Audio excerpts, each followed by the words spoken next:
So I'm delighted to welcome you to this presentation on Ayurveda and Polyvagal Theory, which relates to the Mahagunas. Can everybody see okay? Yep. Yes. Great. So this is a topic that's been close to my heart for a number of years. And I first got interested in it around the time of the pandemic. And my background, as you can see, is in human biology. And I recently completed a grief trauma and renewal certification. And the combination of my teaching, I used to teach physiology and pathology to body workers.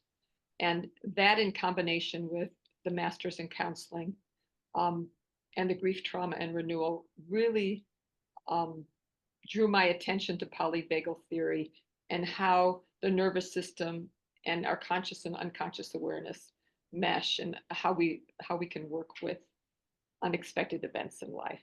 So this is what first brought me to this topic.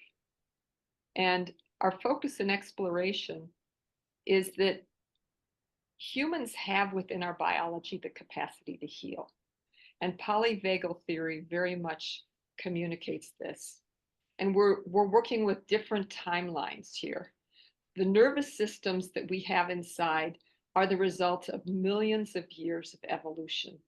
So on the one hand, we've got millions of years of genetic evolution under our belts. At the same time, when we start to look at Ayurveda, the healing system of India, it's thousands of years old.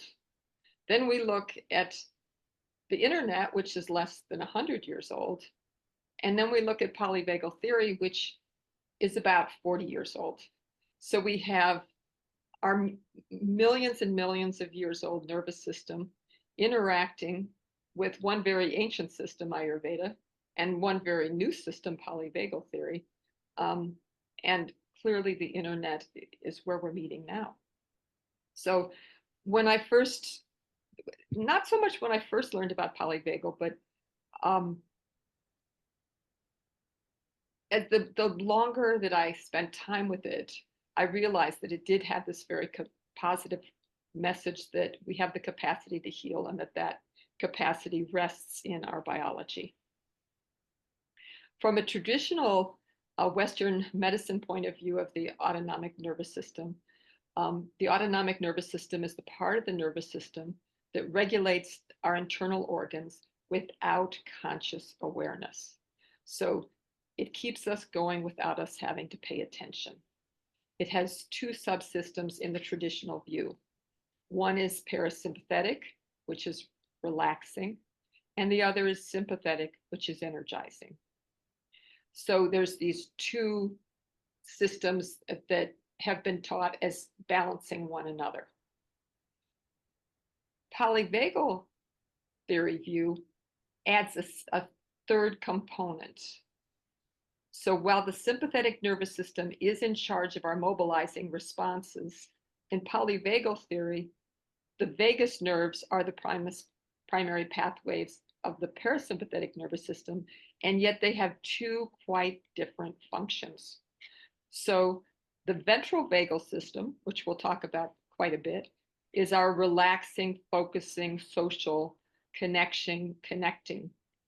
It's the highest function in our nervous system, in our autonomic nervous system. It's the part that mammals have evolved to be able to get along. Whereas the dorsal vagal is our most ancient system. It tracks back to our reptilian brain, and it's an immobilizing process that can help us survive deep trauma or rest and digest.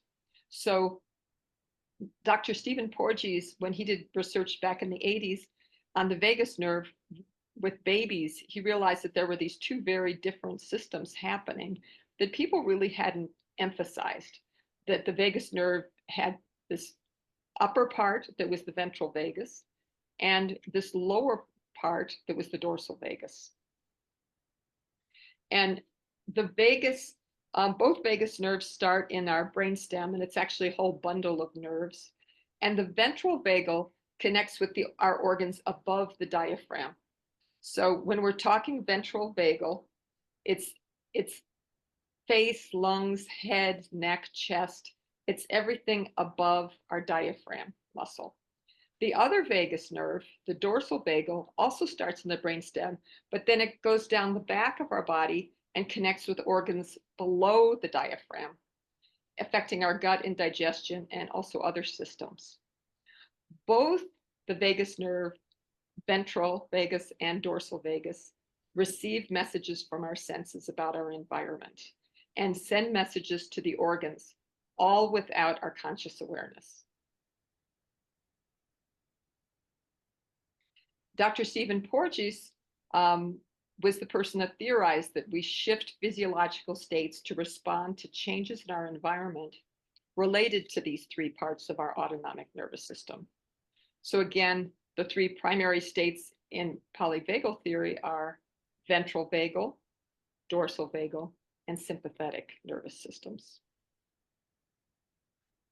And you might just connect with your own ventral vagal right now. It's an open, neutral state of mind. It's when we're feeling relaxed. It aligns with the nerves in the upper part of our body that are myelinated. That means that they're lined. It's like if you had an electric cord that had a protection around it, that would be the kind of myelination the nerves have.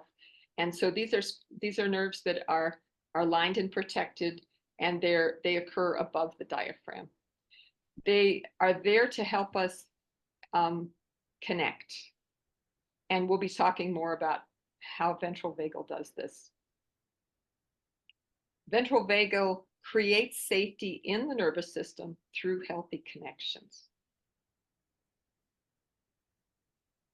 Our second part of the nervous system, from a polyvagal point of view, is the sympathetic nervous system, which is mobilized, focused, activated states of mind.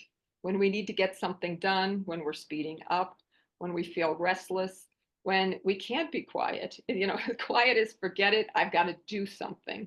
This is the part of the system that's active, the sympathetic nervous system, and it relates to our fight or flight impulses, our ability to create boundaries, our ability to move, and also to play. And the sympathetic nervous system occurs when we're on the move. And thanks to Marina for this photo.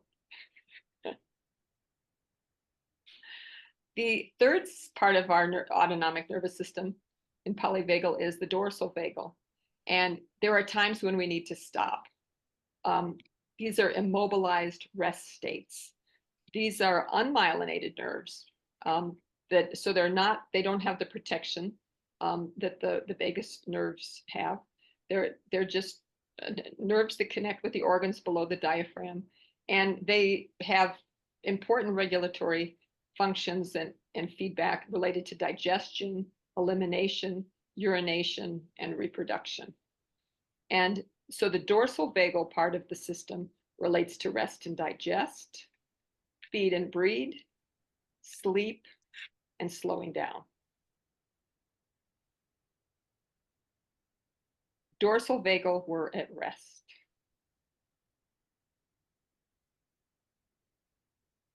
Polyvagal theory states that part of the autonomic nervous system supports healing, growth, and regeneration. And this rests primarily within the ventral vagal functions, the higher functions of these upper nerves in what is called in polyvagal theory, the window of tolerance.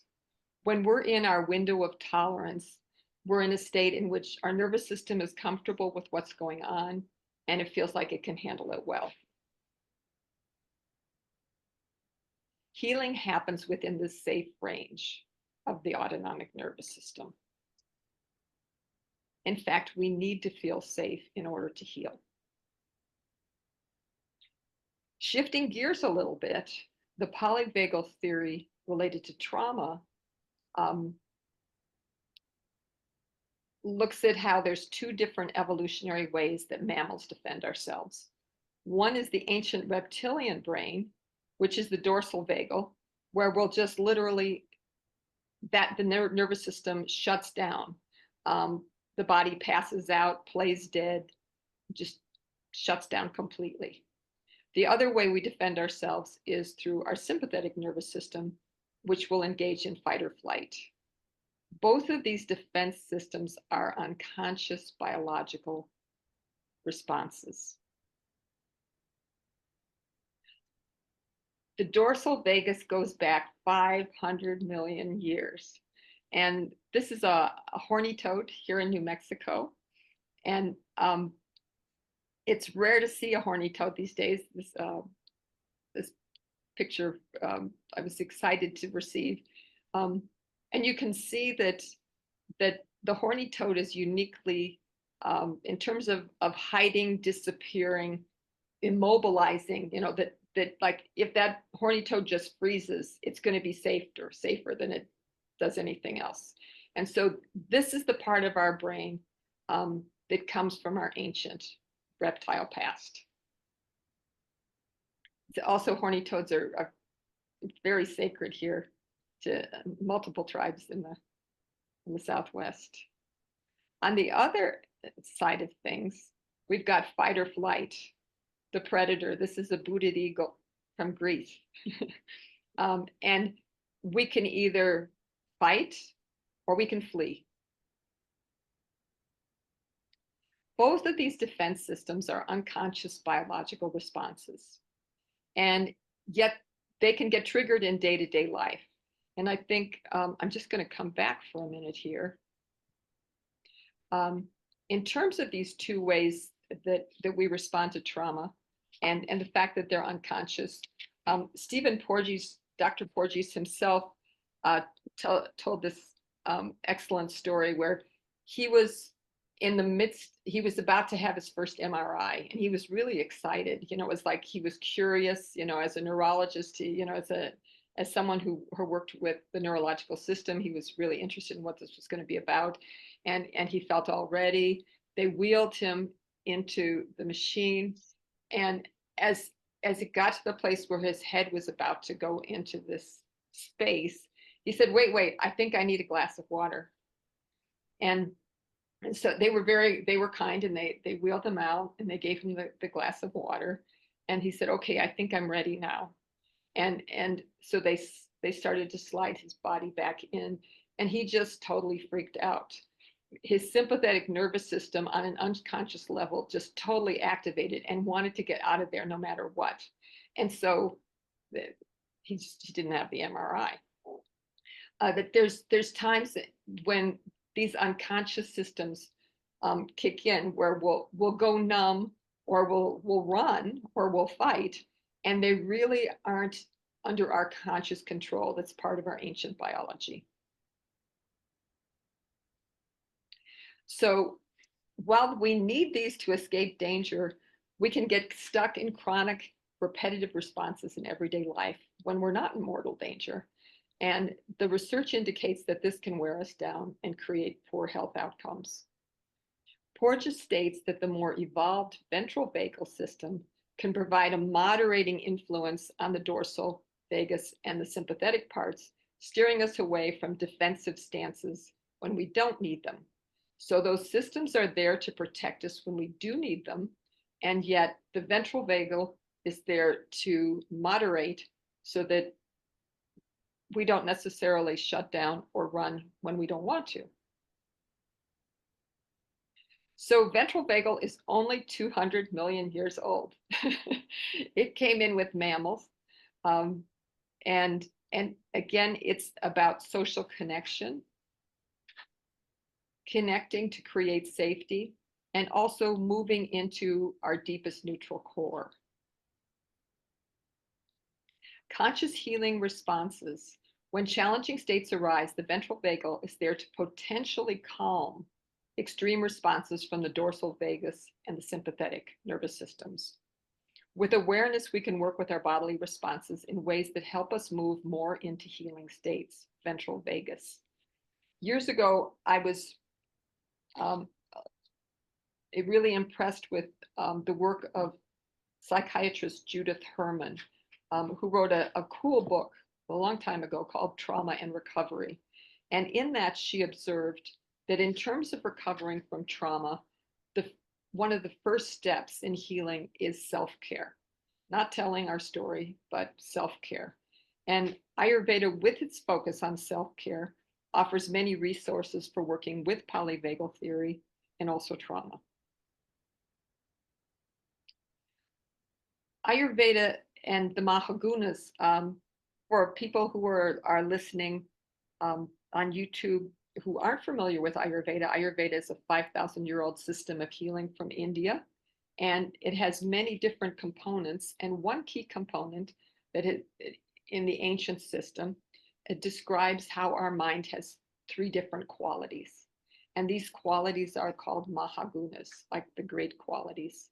Within Ayurveda, it's taught that we have 3 different qualities of Sattva, Rajas, and Tamas. And each of those flavor our mind and how we approach things.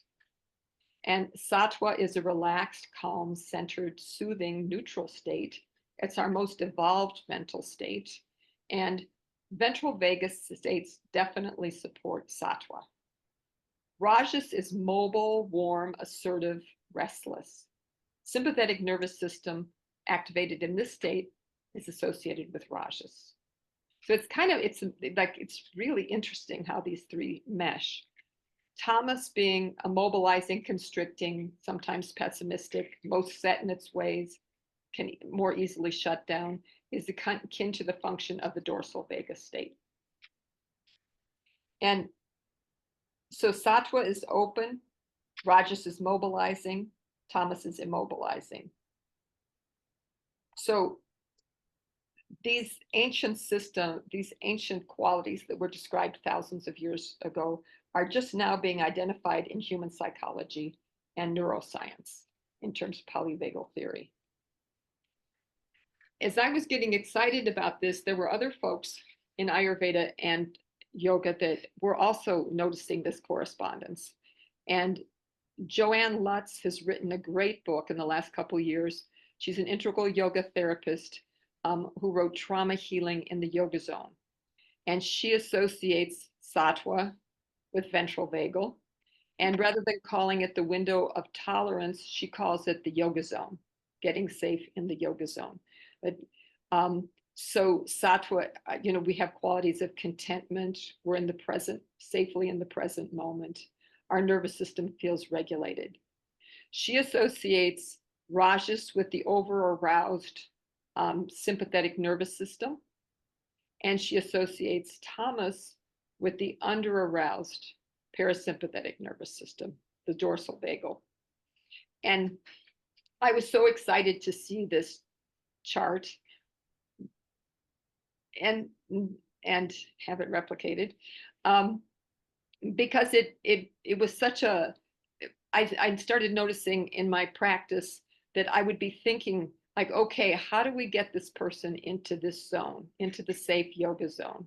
So is this person in an over-aroused state or an under-aroused state, or are they pretty comfortable? But it was easy to think visually with this chart. And Joanne Lutz has her trauma healing in the yoga zone includes specific techniques for working with asana and pranayama, breath, and meditation and trauma. She's just, it's a very inspiring and excellent book. I highly recommend it. There are different ways in Ayurveda to be able to apply these concepts and many different possibilities. And yet one of the ones that I'd like to experientially introduce now is the idea of marma therapy. So marma therapy in Ayurveda are therapeutic points that can be used to tonify or relax. And we're going to be doing a couple of simple sequences if you're up for it. If you're not, that's also fine. So this first one is opening to our sattvic ventral vagal, part of our nervous system. And if you'd like to join me, what I'd invite you to do is simply Rub your palms together. Relax and ground, and bring your right hand to your chest. Could be your fingertips or it could be your palm, whichever feels more comfortable for you. And then bring the other hand, the left hand, to your navel. So you've got your right hand at the chest, the left at the navel. You can close your eyes if you like or not, whatever feels most comfortable and relaxed for you. And taking 2 or 3 or 4 breaths at your own pace. Let's go for 3. And as you breathe, simply notice how your body's feeling right this minute. In particular, notice how your body feels under your hands, like at your chest and your navel. And if it feels appropriate, you can imagine that you're sending loving kindness to these 2 places.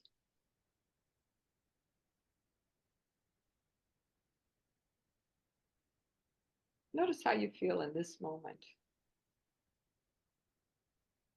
If there was a word or a phrase to describe how these points feel, how this experience feels, what would it be for you right now?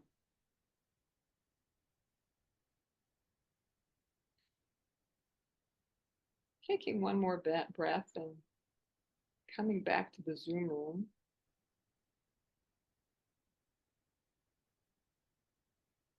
We're going to shift gears and do another brief marma sequence that relates to rajas. And remembering that rajas stimulates the sympathetic nervous system, this is going to be a more active kind of use of therapeutic points in Ayurveda. And also, if at any point, I would definitely urge you to bring your awareness away from the screen occasionally. If you need to move or wiggle, please, or have some water, that would be great. And so this particular sequence is designed to strengthen ojas, our immunity and our vital energy, our vital cushion. And you might want to kick off your shoes if that's easy, because we will be working with the ankle bones. If you were pregnant and doing this, if you're watching this later, if you're pregnant, you would not be working the ankle points, the gopal marma. You would simply be holding, or just thinking, I'm grounding. So the one point that's contraindicated in pregnancy is the point that the third point we'll be doing related to the ankles. The other 2 points are totally safe in pregnancy. So Parshvasandhi, again, rubbing our palms together and bringing the heels of our hands to the small of the back. We're going to be rubbing vigorously. So it's like you want to warm yourself up. So making contact, moving if you need to reach this area, and working as strongly as feels comfortable for you. Just notice how it feels to be rubbing the heels of your hands up and down, the small of your back, Parshvasandhi, supporting immunity, and then moving your hands on either side to the outsides of the thighs to Uru 2 along the iliotibial band. Again, working vigorously. We're applying rajas, we're applying our sympathetic nervous system. Notice how that feels. And then if you're pregnant, just resting and grounding. If you're not pregnant, heading to one ankle and working vigorously under both the inside and the outside of the ankle. This is also supporting to the adrenals as well as ojas. And then coming to the second ankle, saying hi. Noticing how this feels. And then when you're ready, coming back and just running through it all one more time. Just rubbing your palms. Working the small of your back at Parshvasandhi. Rubbing along Uru 2, the iliotibial bands at the outsides of the thighs. And then grounding in the ankles at Gopa.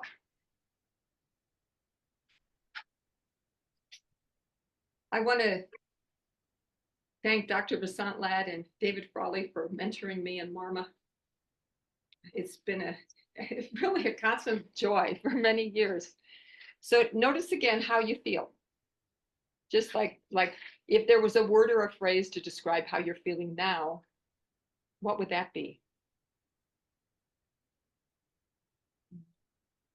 Okay. Good, good. So bringing all of you to this next moment, in the way that I've been working with the Mahagunas and Polyvagal Theory, I want to value all three Mahagunas. And so I adapted Joanne Lutz's excellent chart to have two bumpers. This is thanks to graphic artist Marina Nasadi. and so we've still got the Sattvic zone here, and yet there's also healthy Rajas and healthy Tamas that work together with Sattva to keep us in safe healing zones. There's still an over-aroused zone, which relates to Rajas. There's still an under-aroused zone, which relates to Tamas. And yet, in my experience, we've got the possibility for healthy Tamas and healthy Rajas. And it's not just that Sattva is the perfect part of the nervous system that's going to take care of everything. It really feels to me like we need all three parts and all three Mahagunas to be able to truly heal. So this is an adapted view of Joanne Lutz's work based on my own experience. And you can see in the Polyvagal Theory website, this relates to ventral vagal, the relaxed. Mobilized relates to the sympathetic nervous system, and immobilized relates to the dorsal vagal system. And yet they also talk about hybrid states, or these three other positions, and where the relaxed state and the mobilized state meet is a healthy Rajasic kind of state. It's the hybrid state of play, dance, sports, performance. It's what I would call healthy Rajas. Where relaxed and immobilized meet is what I would call healthy Tamas, the ability to be quiet, the ability to be still and rest and digest. There's a state that in this represented here that isn't represented in the graph that we just looked at, where they talk about hybrid states of free states of defense. So there's a real strong association between what we've been talking about with healthy Rajas and healthy Tamas and the relaxed ventral vagal Sattva. In polyvagal theory, research indicates that our nervous system heals by feeling safe rather than by removing threat. Though I would have to argue that there are many times where there are valid threats that need to be removed. And yet the focus in terms of how our nervous system responds is how do we feel safe inside? And whatever we need to feel safe inside is what's going to support our healing. There's ways to access safety in the present moment in Ayurveda and in other systems. So a key thing, a way to do this is to bring our awareness to bodily sensations, bringing our awareness to the present moment, consciously shifting breath patterns, using touch like marma to tonify our sympathetic and parasympathetic nervous systems as we just demoed. And there's all sorts of ways of using movement, yoga, song, mantra, prayer, yoga nidra, meditation, awareness, and herbs to support accessing safety in the present moment. And each of us here are going to feel safe in different ways.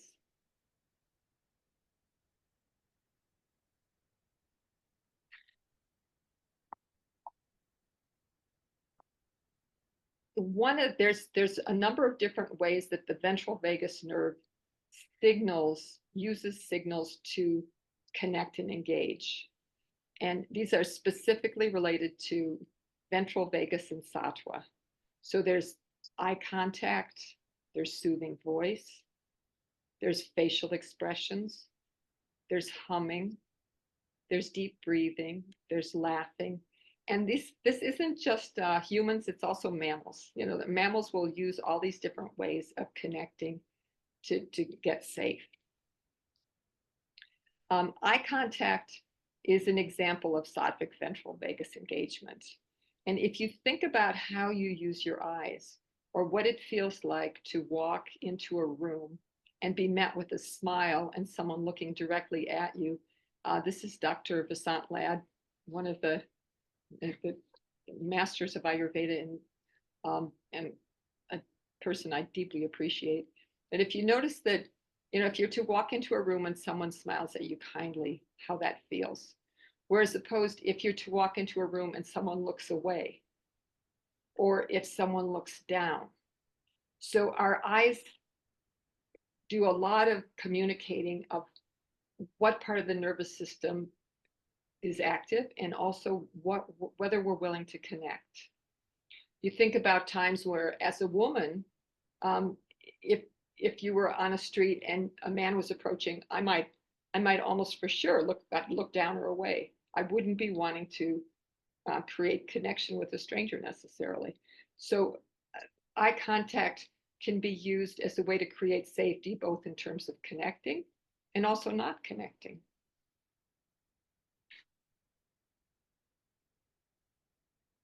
We can all think about different times in, you know, different medical experiences where, depending on whether the health practitioner looked at us or they stared at their computer, you know, how that felt, you know, like to be seen. So this engages sattva and ventral vagus. Sattva can also look inward. It can relate to states, solitary states of breathing, sitting quietly, or meditating. The sattvic state supports healing, creativity, growth, learning, both when we're socially connecting and also when we're moving inward. Healing relates especially to better digestion and immune response.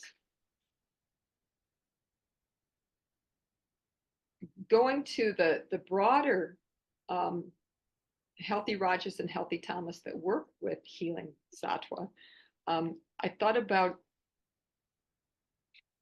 many years ago. I was lucky enough to meet Fermina and Tamas Banyaka, who have since passed. They were Hopi elders that, for me, really brought forward the embodiment of healthy rajas.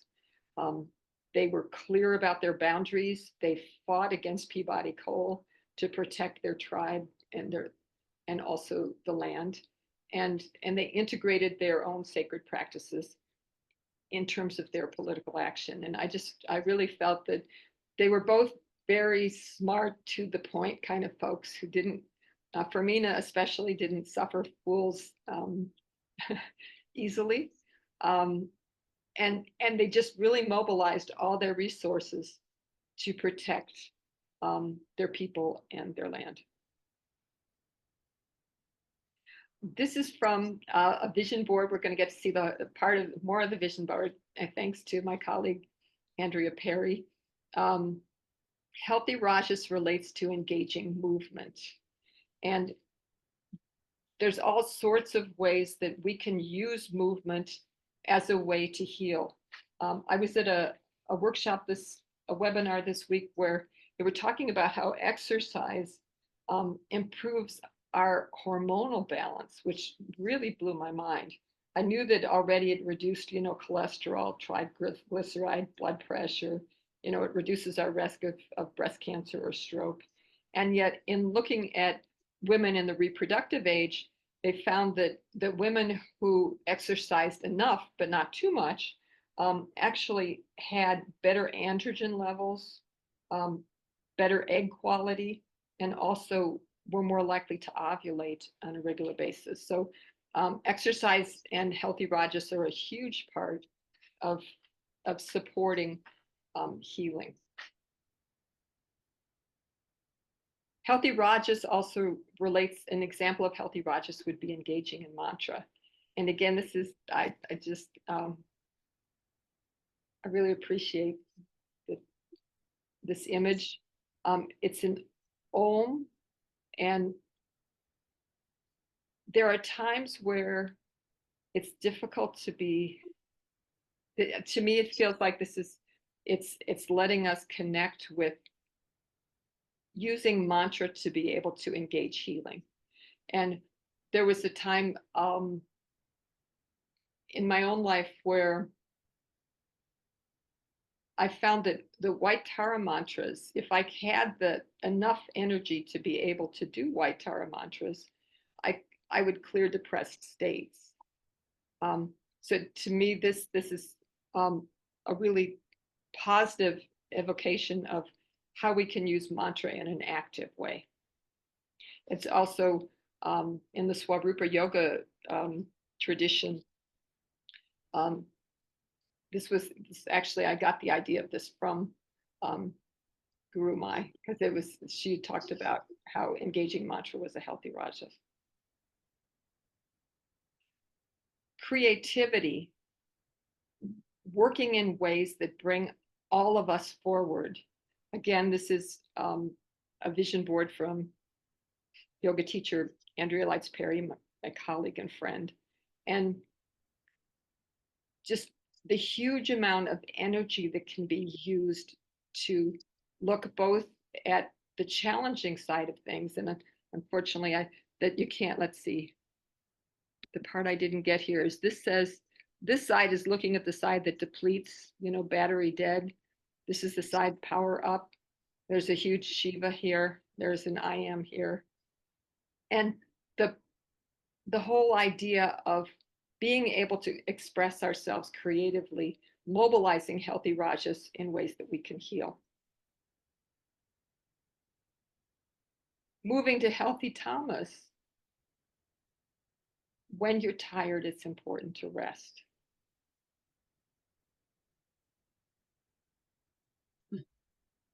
In order to heal well, we need rest. And again, this is from the vision board. With healthy tamas, we can rest and digest.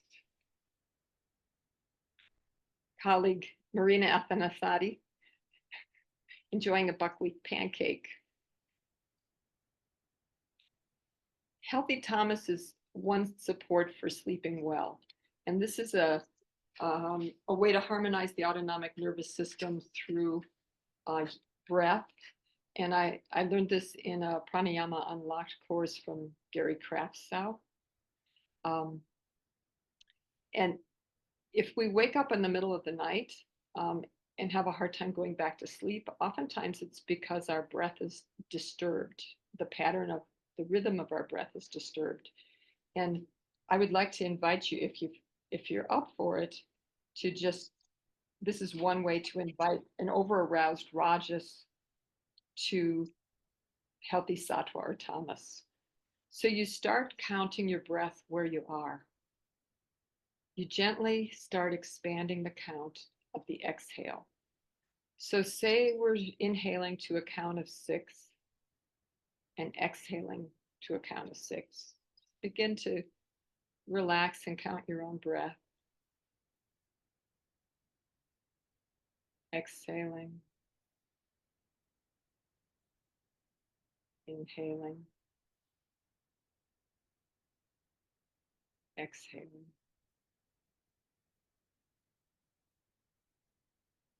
On this next breath, play with inhaling to a count of 6 and holding for 1 count and then exhaling 7.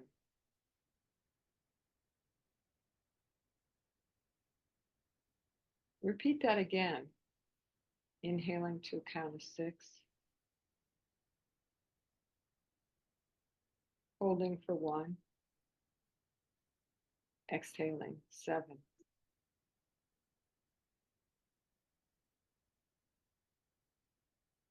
On the next breath, breathing in, inhaling to a count of 6.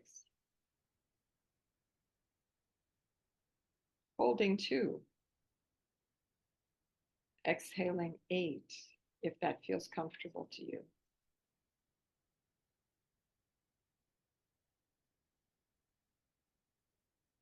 Repeating that, inhaling to a count of 6, holding 2, exhaling 8.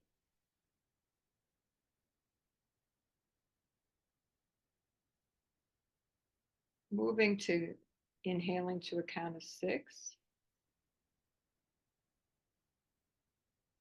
holding to a count of 3, exhaling up to 9, if that's comfortable. Trust your own breath patterns. Again, inhaling to a count of 6, holding 3, exhaling to a count of 9.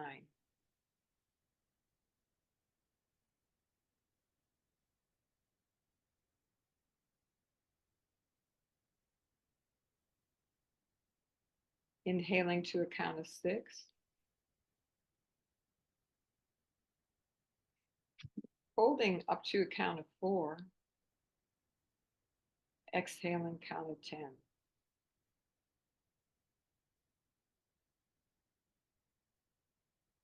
Or whatever feels comfortable for you.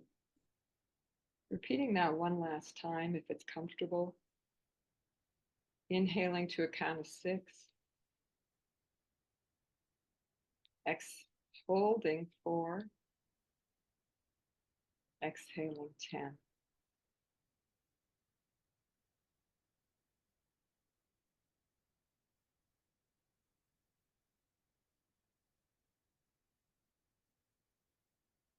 Notice how you feel. There's a similar pattern that's used that's a little shorter, where you can inhale 4, hold 1, and exhale 7.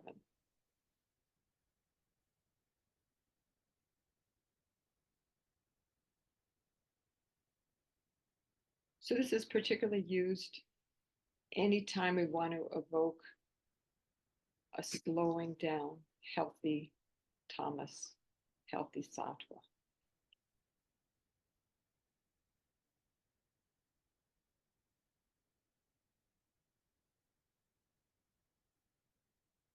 In polyvagal theory, there's something called co-regulation, where two nervous systems connect. And how our nervous system can set a rhythm for another nervous system. And we can access all 3 Mahagunas for healing. There's a lot of ways to get to safety. The more comfortable we are with ourselves, the more benefit we can offer others.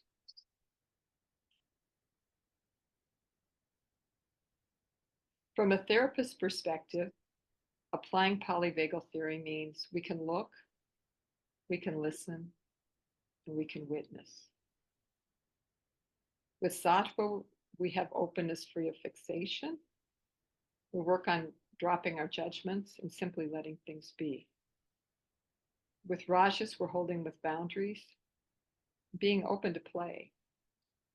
With Tamas, we know when to stop, to be still and rest. And while polyvagal theory is being used a lot in therapy, what I noticed is that really, if somebody is skillful in life, they oftentimes are applying these concepts. And I was really struck. Last month, I was at the mechanics because my mom's car needed some routine maintenance, and Dave, the owner, came out to talk to another. I was in the waiting room waiting for the car, and Dave, the owner, came out to talk to another customer, and he looked at this person and he engaged them, and he was relaxed and clear, and he was just doing a great job of co-regulation and respecting every part of this person's nervous system. So it's not like we've got to be a therapist to be able to apply this work. So co-regulation is when two or more nervous systems settle into healing resonance. There's different cues for safety. It could be taking a breath. It could be getting a hug. Could be smiling. Could be appealing aromas. Could be eating regular healthy meals. Could be taking a walk. And I just invite you to think about, what are your cues for safety?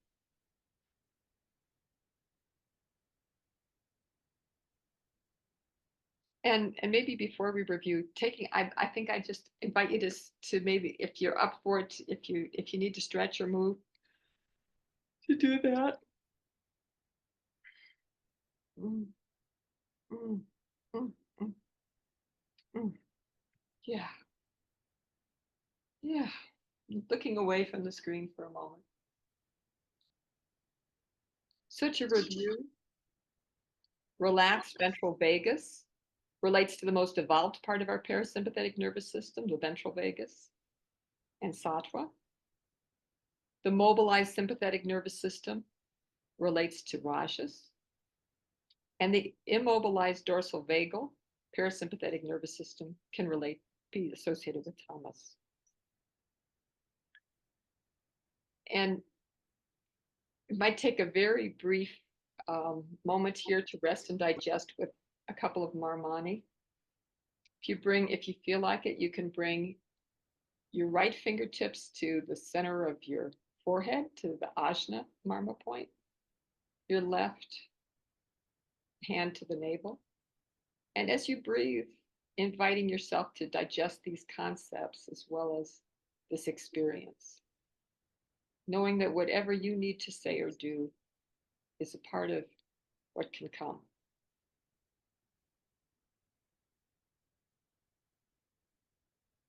Ajna at the forehead relates to the digestion of concepts.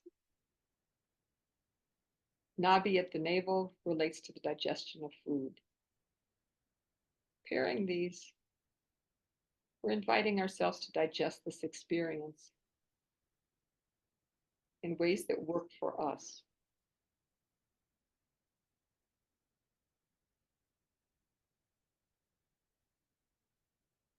So healing happens within a safe range of the autonomic nervous system.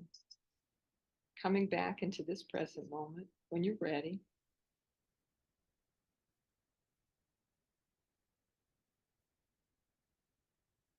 And we focused especially on the healing zone, Sattva, healthy Rajas, healthy Tamas.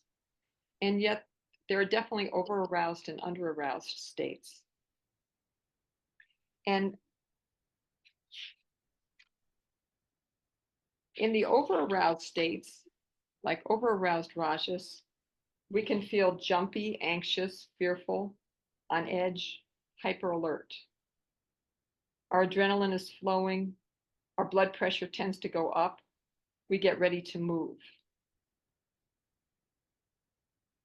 And yet sometimes dissociation can also be found in our flight responses. So this is where everything amps up. On the under-aroused state of things, we can, with the mobilization, when it's at an uncomfortable state, we can feel helpless, hopeless, shame, depersonalization, spacing out, dissociating, numbing out. Our heart rate and our blood pressure can go down. We may have shallow breath, and the body's preparing to shut down. Depression is in this state. So moving back into safety or getting safer is the mission here.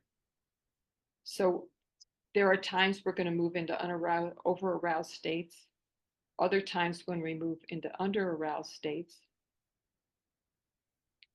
And yet, are there ways that we can find our way back to safety?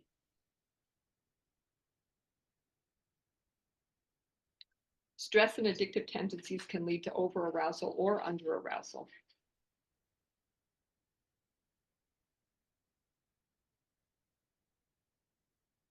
And the strategies for meeting freaked out Rajasic sympathetic nervous system, lots of times it's not going to be getting still. Being still can just aggravate our system or whoever it is we're working with. Oftentimes, cooling down is going to be helpful. And Dr. Elizabeth Guthrie did a great talk about herbs at the National Ayurvedic Medical Association webinar. And she pointed out that cooling herbs, cooling breath, fresh air, longer exhale are all things that tend to settle the sympathetic nervous system. The herbs that are going to be more calming when we're in that state are lots of times more soothing, cooler, or building herbs. Oftentimes we'll go into over-arousal or under-arousal because we're depleted. Lemon balm, ashwagandha, lavender, shatavari are all things that would tend to be soothing for that system. On the other hand, if you were to use lavender when you're in under-aroused state, you could feel like it was yucky and cloying.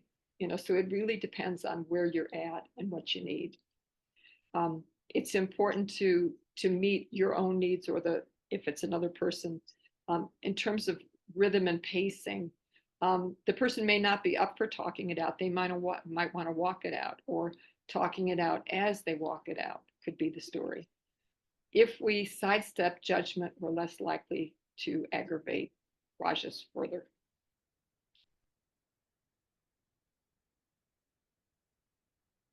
Strategies for the depths of despair or tamas under arousal are a little bit different.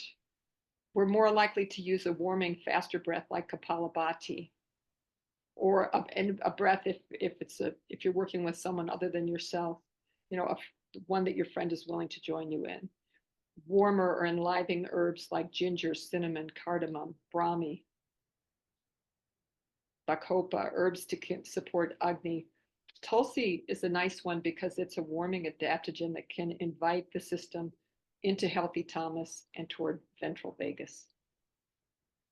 While tamas is associated with depression, and depression is associated, one of the major ways to relieve depression, research shows, is exercise. When we're in strong under arousal dorsal vagal states, it can be really, really hard to get moving.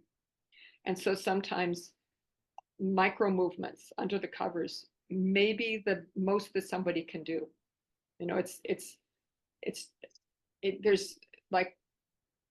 There's times where we can say to ourselves or another, it's time to get going. And then there's other times where we're going to be so frozen, or the person we're working with is so frozen, that really just the smallest movements are going to be possible.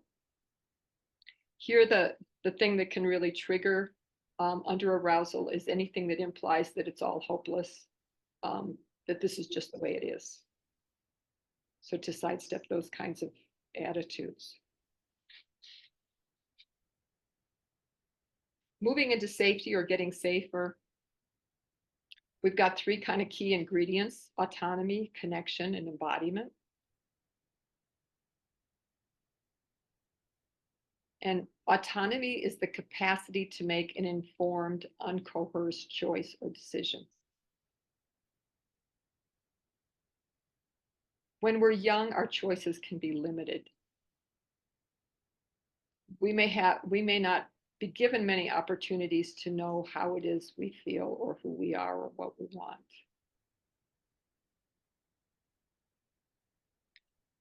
As we get older, and if we're very lucky, as a young child, if we're supported in autonomy, we can learn to hold with ourselves, trust ourselves, know that we can make choices on our own behalf. So this is something that for some of us, we were lucky enough to be supported by our parents, and others of us, we learn as we get older. Focusing on autonomy and self-trust gives us access to our own perspective.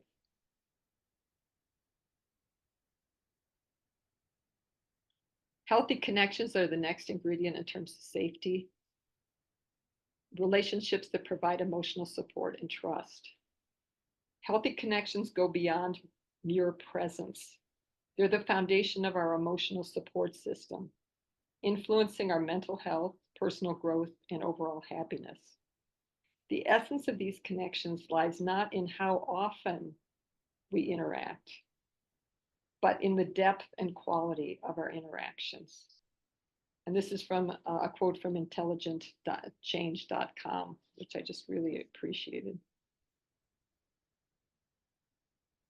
So healthy connection is part of safety. Healthy, safe connections can also be non-human. Embodiment is lived experience grounded in the body.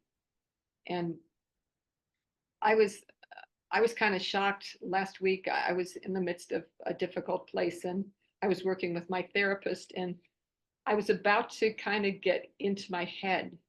And for some reason, I had the wisdom to just start to notice how my body felt. And that I was like, my eyes were almost ready to cry, or my chest was a little tight. And simply noticing how my body felt grounded me in the present moment and stopped me tripping out into ideas. So embodiment can happen lots of different ways. Embodiment in movement balances the nervous system. We can use our senses to embody. Smell, taste, and sight are all part of bringing ourselves into the present moment. Embodiment in the present moment can get us safer. Easy Healing Drinks was created in part to help us get easily into the present moment. Autonomy, connection, and embodiment can all happen together. And this is Nupa Rinpoche, who's a wonderful Tibetan teacher, and he happened to be visiting the Grand Canyon. Our nervous systems process all these experiences. From the Tibetan perspective, disturbing emotions are distraction and action.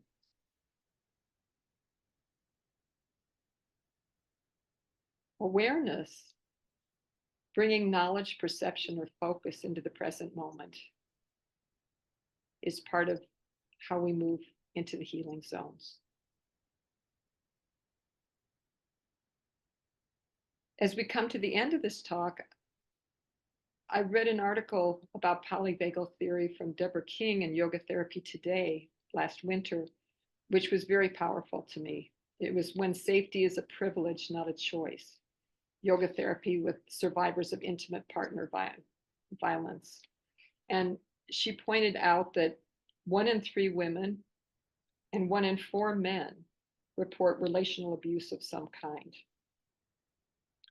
And she was very strong. This is a quote: "The misunderstanding of our dorsal vagal responses as weakness interweaves with the view that all a survivor needs to do is make an empowered choice, in this example, to leave.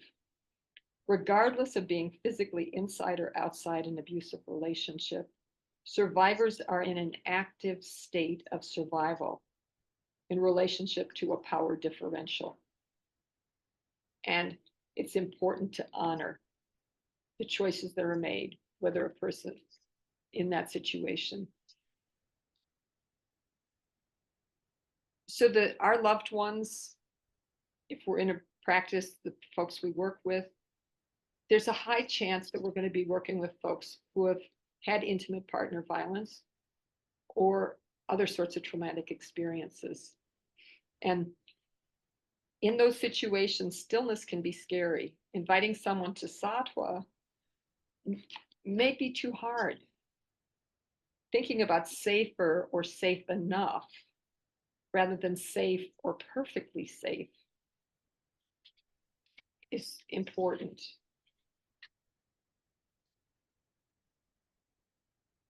Some people will need to move and some people are going to need to be still. There's times, in terms of the power of refusal, as it relates to Mahagunas and polyvagal theory, there's times where we really want our clients or our loved ones to go along with our ideas. And yet it may be more important for them to hold with their own autonomy than acquiesce or agree to our suggestions. And to be able to honor someone's autonomy at the same time that we're holding with our connection is a vital part of this healing. And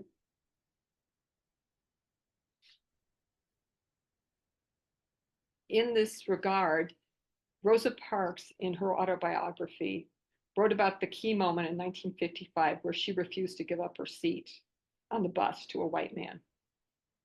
She said, "People always said I didn't give up my seat because I was tired. But that isn't true. I was not tired physically. No, the only tired I was tired of giving in." So understanding our own needs and choices and working with our own nervous system in ways that are skillful for us can activate the capacity to heal. There's different resources, contact information. I really appreciated these particular books. And also,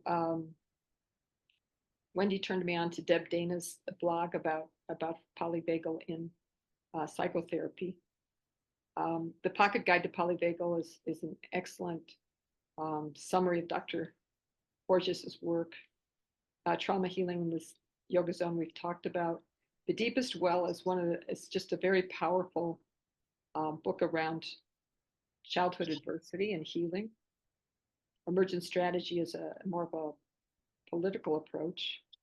My Grandmother's Hands talks about getting safe in relationship to body work and healing. This is and some of the other ones we've talked about. So I'd like to thank everyone here and all the photographers. And I'd like to stop now and open for any questions, or also if you need a stretch break.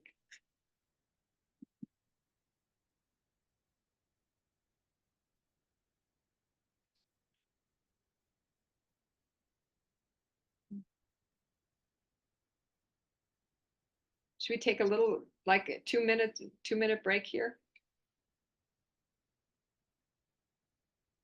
See if I can, yeah. Are there any questions or observations you all would like to share?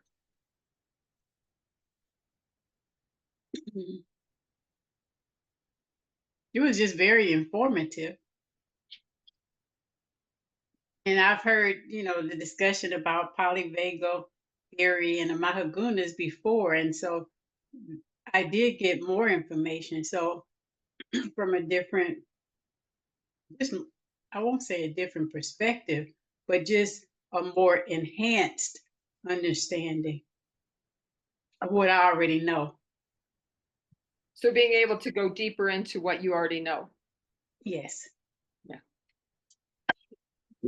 Well, I agree, but I think it's also just taking time for this theory to soak in, right? to hear it again is, and to hear it, yeah. I mean, I've got a lot of that in my notes from before, but it's really nice to hear you present it the way you presented it. Thank you. Yeah. I appreciate that. Any questions? Or Marina, you were about to say? And you may be muted, hon. I am. What I found interesting and slightly challenging in, how, to put it into practice is the part where, because you get a part of the sympathetic system, which is like in the rajas, and part which is in the,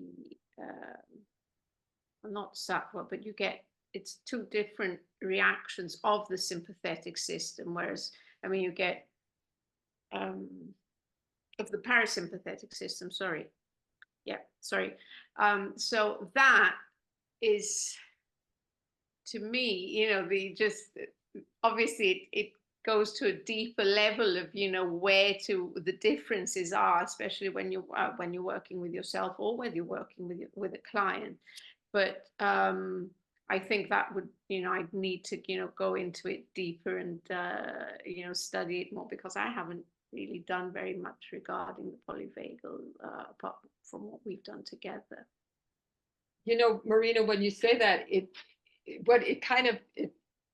blows my mind in that, in terms of evolution, it's like the vagus nerve was originally there to immobilize us and survive, the reptilian brain. And then 300 million years later, mammals developed this whole other way where the vagus nerve literally started developing in the upper parts of our body to connect. And the fact that that same nerve was used both to shut down and to connect is kind of mind-boggling, and the fact that really it was only noticed in the last 40 years, by Porges, that this was the case. I had a kind of cool dream last night that I'd been looking a lot at, like how to present this. And it was this very short dream where I dreamt it was early morning and there was a tall man walking down the road. It was like might have been a country road, and they're just out taking a walk. And this other man walks past with something, a red bundle under his arm. And he passes, and I'm watching, it's like, I'm just, like the watcher in the dream. And this other man walks past the first man with this bundle. And when he gets a good distance away, he tosses the bundle on the road, and it comes to life, and it starts leaping and hopping and tracking him. And it turns out it's a tortoise, and that the bundle was this red plastic tortoise, like this 3-foot long hard plastic tortoise thing with a head that protected the tortoise so that it actually could play and keep up with its companion. And it felt like in some way it was maybe like that befriending the dorsal vagal, befriending our reptilian self is the key, like being, our culture is so sympathetic nervous system, so go, do. And when we need to immobilize, when we need to be the tortoise, when we need to shut in, it was just funny that dream just spontaneously arose, it's just, especially, yeah. And with the tortoise, which is, very, yeah. Okay.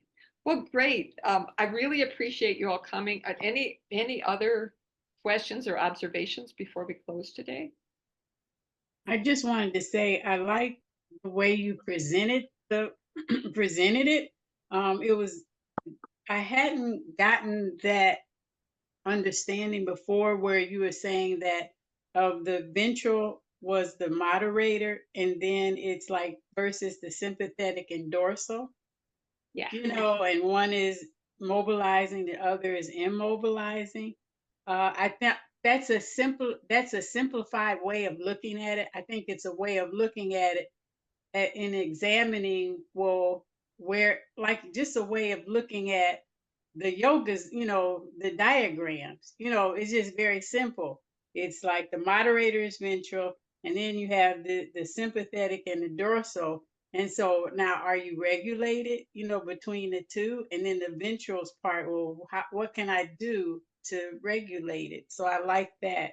And then what gave me pause to think too, when you asked the question, well, what are your ways, your cues for safety? The idea that really the most important thing to